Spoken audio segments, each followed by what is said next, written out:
কালকের দিনটা ছিল ইন্ডিয়ার জন্য, পাকিস্তানের জন্য, সাউথ আফ্রিকার জন্য, অস্ট্রেলিয়ার জন্য, পুরো ক্রিকেট বিশ্বের টেস্ট দুনিয়ার জন্য, ক্রিকেট প্রেমীদের জন্য, টেস্ট প্রেমীদের জন্য একটা অনবদ্য দিন।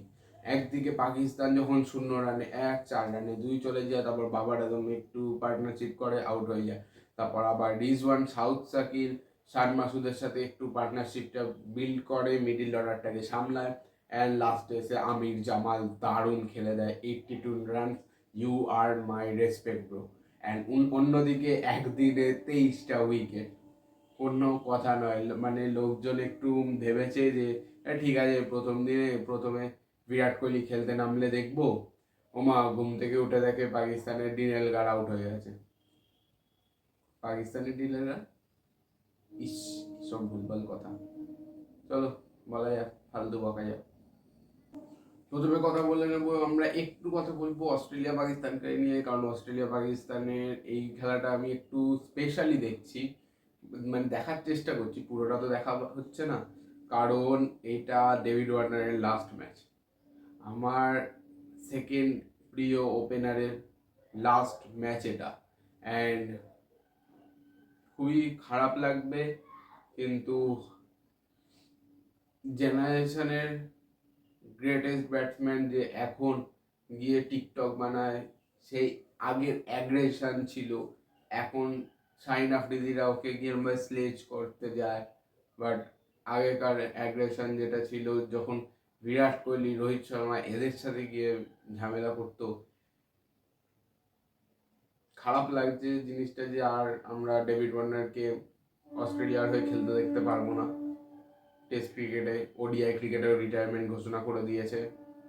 সো আমি এটা একটু দেখার চেষ্টা করছি। অ্যান্ড প্রথম দিনে পাকিস্তান একবার নামে একবার ওঠে, একবার নামে একবার ওঠে। প্রথমে 0 রানে 1 উইকেট, 4 রানে 2 উইকেট, তারপর বাবার আজম একটু পার্টনারশিপ করে আউট হয়ে যায়। তারপর এদিকে আছে রিজওয়ান আর শান মাসুদ, ওরা একটু ভালো পার্টনারশিপ করে, রিজওয়ান সাউথ সাকিলের সাথেও একটা ভালো পার্টনারশিপ করে, তারপর আবার ভরাডুবির দিকে যেতে থাকে।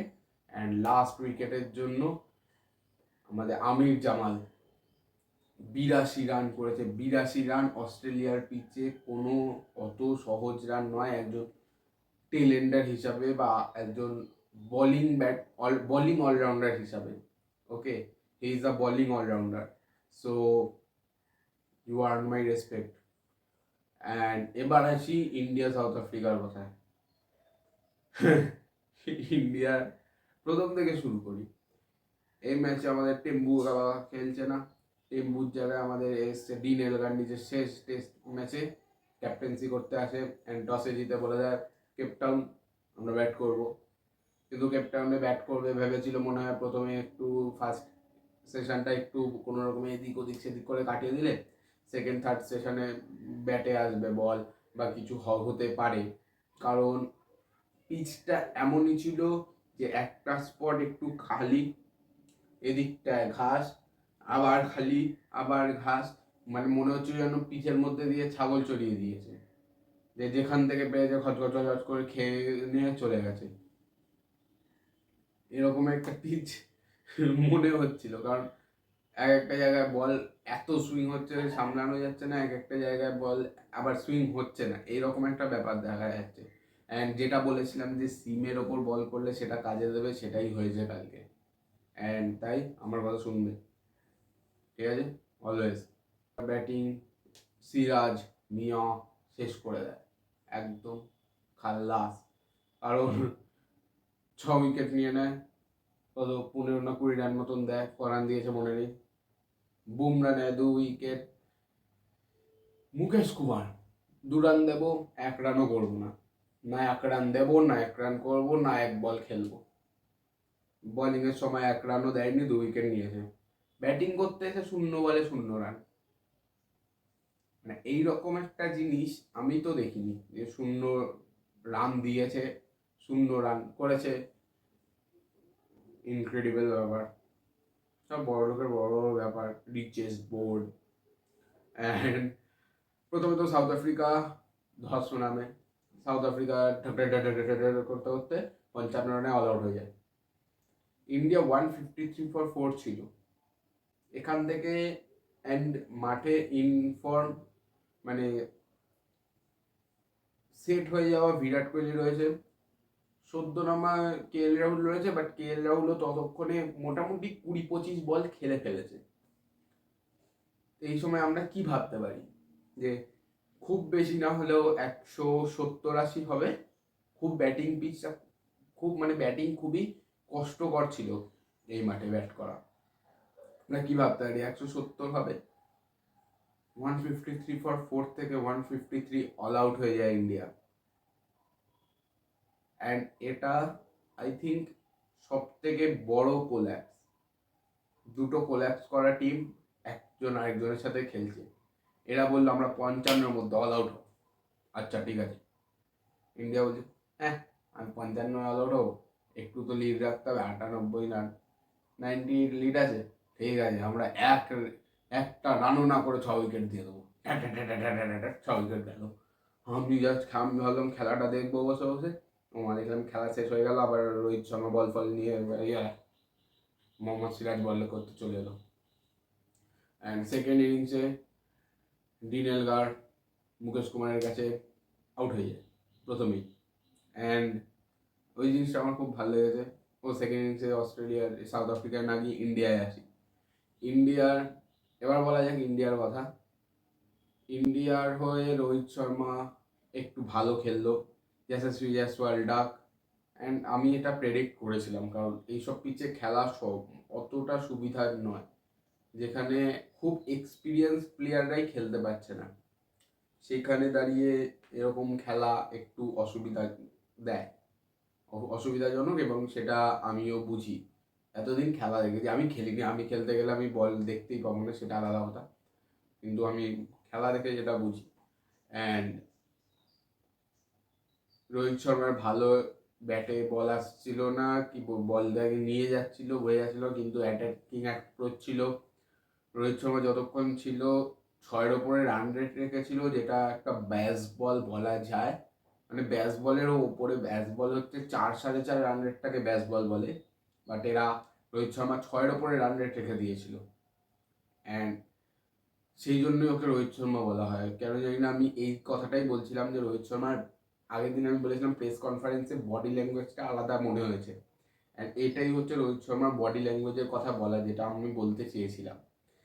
আর অন্যদিক থেকে তারপর শুভমান গিল এসে একটু ম্যাচটাকে ধরে, রোহিত আর শুভমানের মধ্যে একটা সুন্দর পার্টনারশিপ হয়। তারপর রোহিত শর্মা আউট হয়, বিরাট কোহলি আসে, বিরাট শুভমানের মধ্যে বেশিক্ষণ পার্টনারশিপ হয়নি বেশি বড়।